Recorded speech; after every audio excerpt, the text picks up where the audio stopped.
Hello everyone, what's up? Welcome back to the channel. Keitran here, back with another video for you guys. Now, in this video, I'm going to be discussing, this is going to be my spoiler-free review of Lady Midnight. It's a book by Cassandra Clare. This is the start to uh, a series called The Dark Artifices, in the which is a trilogy in the Shadowhunter Chronicles, which like at this day and age, if most of you don't know what is the Shadowhunter Chronicles, you probably have been living under a rock. Okay, no, I'm joking, but probably okay. So yeah, the so Lady Midnight is the first book in the Dark Artifices, which is set in the same Shadowhunter Chronicles, written by Cassandra Clare. It is the first book of the Dark Adaptations trilogy, and yeah. So this is, like I said, this is going to be my spoiler-free review. So let's see, where do I start with this book? Because I feel like this book, it's knowing that it's at the start of a trilogy. This is, in my opinion, Cassandra Clare's best strong start to any books that have been written so far in the Shadow of the Chronicles, and that is saying something because you can really tell that she has grown as a writer, and her her love for this world, you can just see it like on every page, and you can just see her love for these characters on every single page. Like oh my god, sorry. She just grows as a writer with every single book she puts out, and Lady Midnight was no exception. This is, for me, if I had to rate it, I would give it 5 out of 5 stars. Lady Midnight was absolutely fantastic. Um, yeah.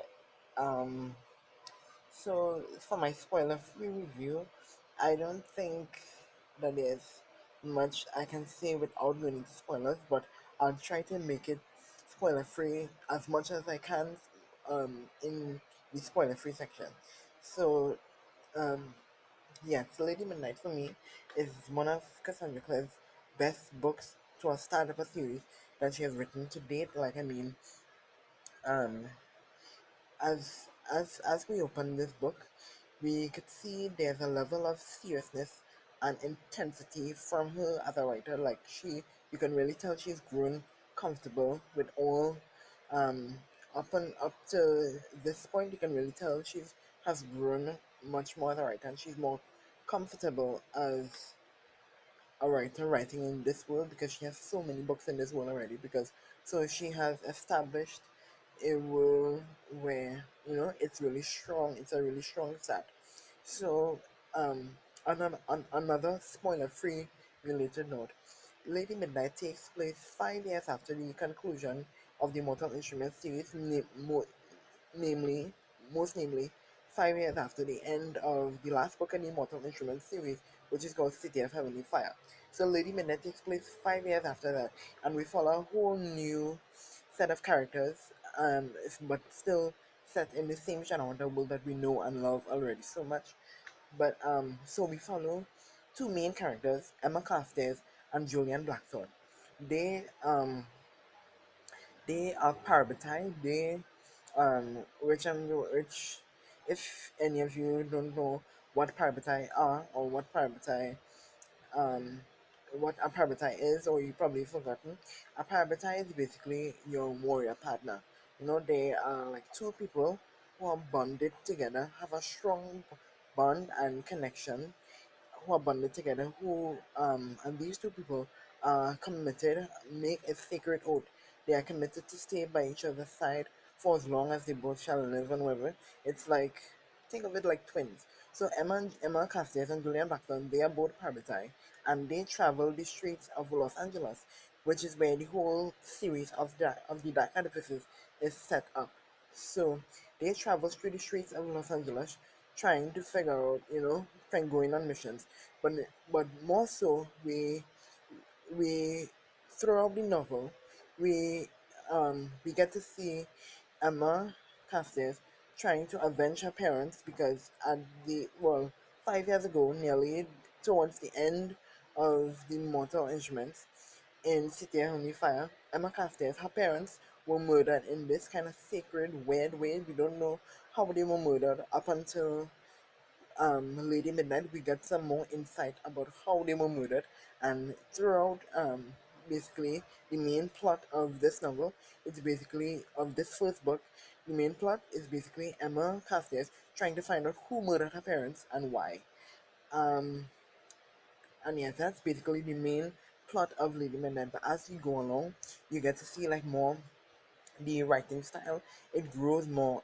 It like no, not really. Yeah, it grows more and it gets more intense, and the action and the romance is like a lot more serious, and you can really tell Cassandra Clare has grown and she has really gotten comfortable.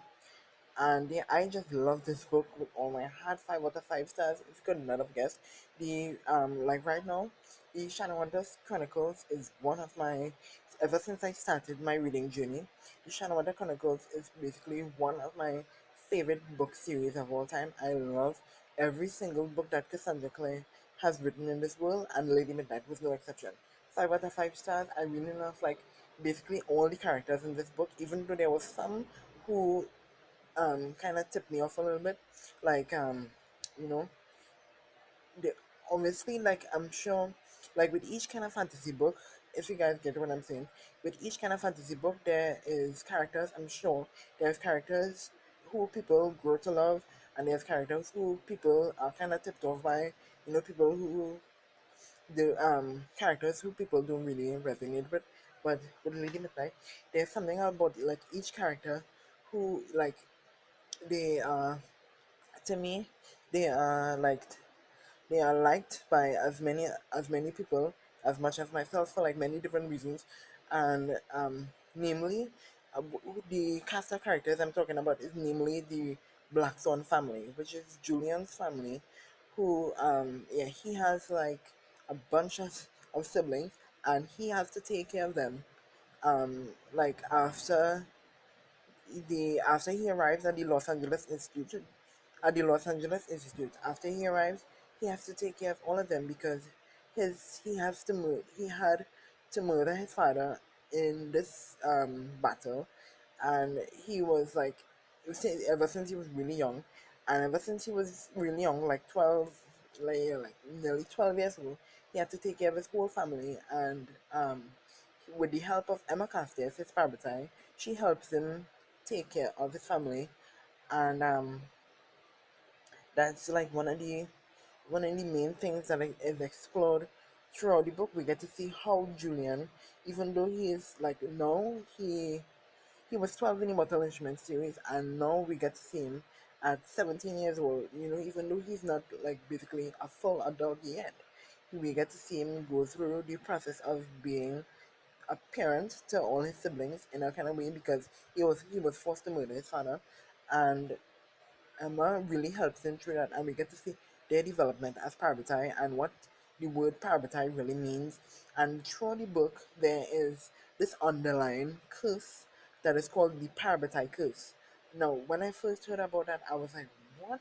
Like, no, we know from the first book in Immortal Instrument series, like from since the very beginning, that two, that these um, two groups of people prioritize. We know that Cassandra said that they cannot fall in love, and they can never fall in love.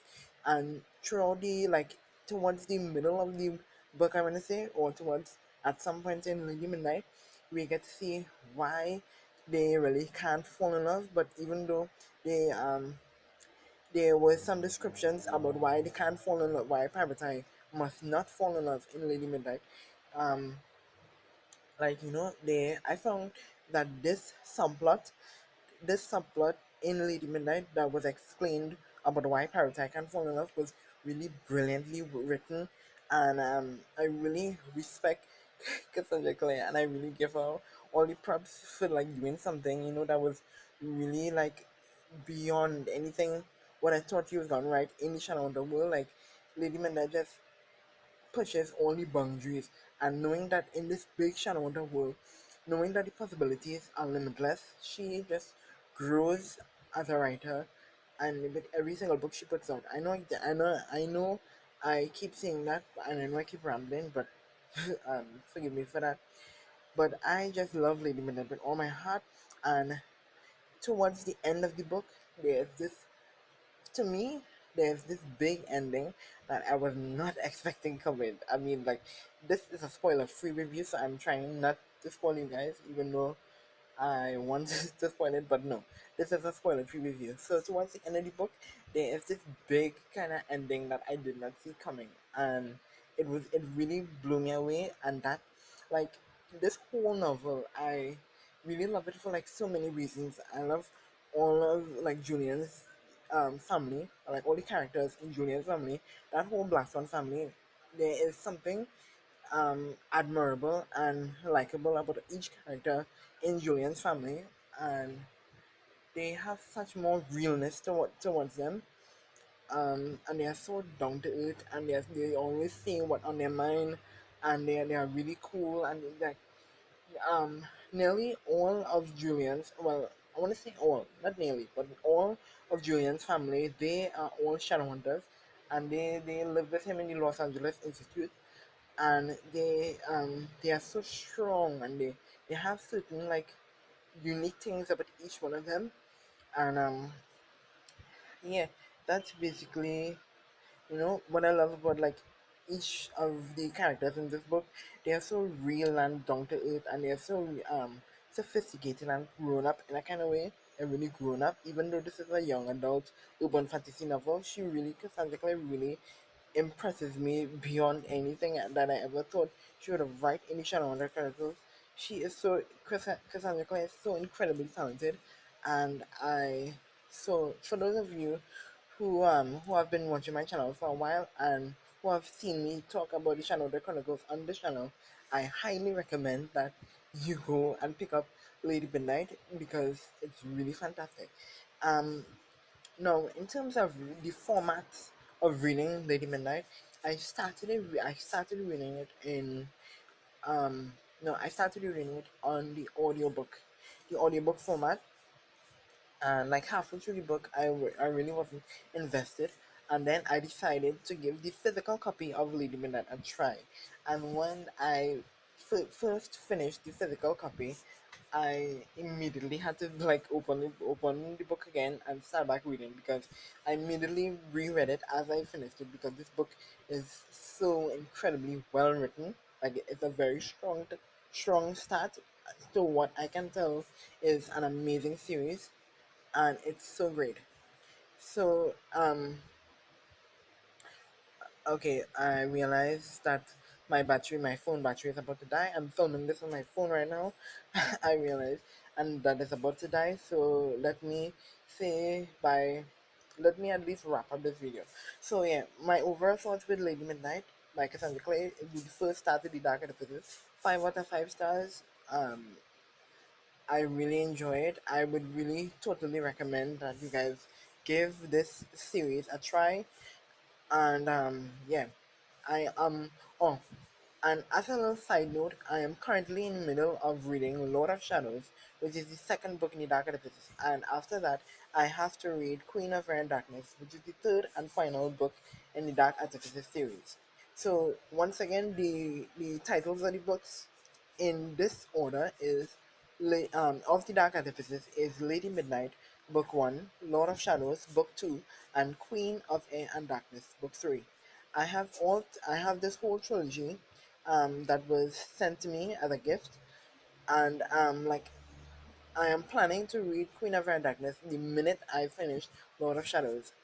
And as a little side note, I will say that Lord of Shadows is like going so good right now. Like I cannot even put down Lord of Shadows. Like every minute, I want to think about reading it, and reading it is all I want to do. So I'm currently in the middle of reading Lord of Shadows, but um, yeah, back to Lady Midnight. I would highly recommend this book to anyone who knows about the Shadowhunter Chronicles. But I will say that in order for you to understand the full circle of things that goes on in Lady Midnight, I would definitely recommend that you read all of the Mortal Instruments and all of the Infernal Devices, especially the two novella binded series that she has out, before you read Lady Midnight, because there are tons and tons of spoilers that come back up in Lady Midnight. And if you read, my point is that if you read the all of the Mortal Instruments and all of the Infernal Devices, and especially the two binded novella series she has at this point, and then if you jump into Lady Midnight after that, you will feel like you will never be spoiled, and you will enjoy this book so much more. But yeah, that's just my thoughts, and I highly recommend reading them that way. Like, read all of the Mortal Instruments and all the Infernal Devices. And yeah, I highly recommend them that way, and I love this book with all my heart. And I would definitely recommend giving The Dark Artifices a try because I love it so much. I love the Shadow of the Chronicles so much. And for those of you who know me and know that I talk about the Shadow of the Chronicles frequently on this channel, as opposed to like many other books, because you know I love books.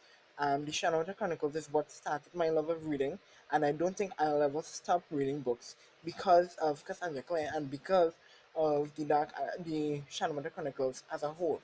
So once again, as as I said earlier on, I know I'm just rambling, but please bear with me.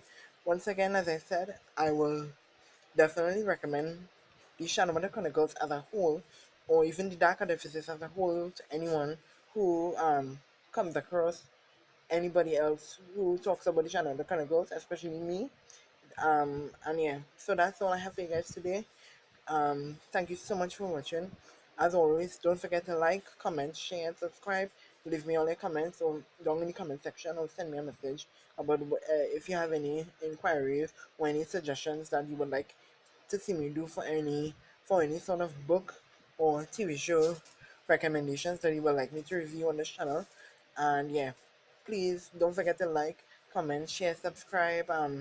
And for those of you who are still my subscribers, and for those of you who casually watch my videos from time to time, I really appreciate it. Thank you so much.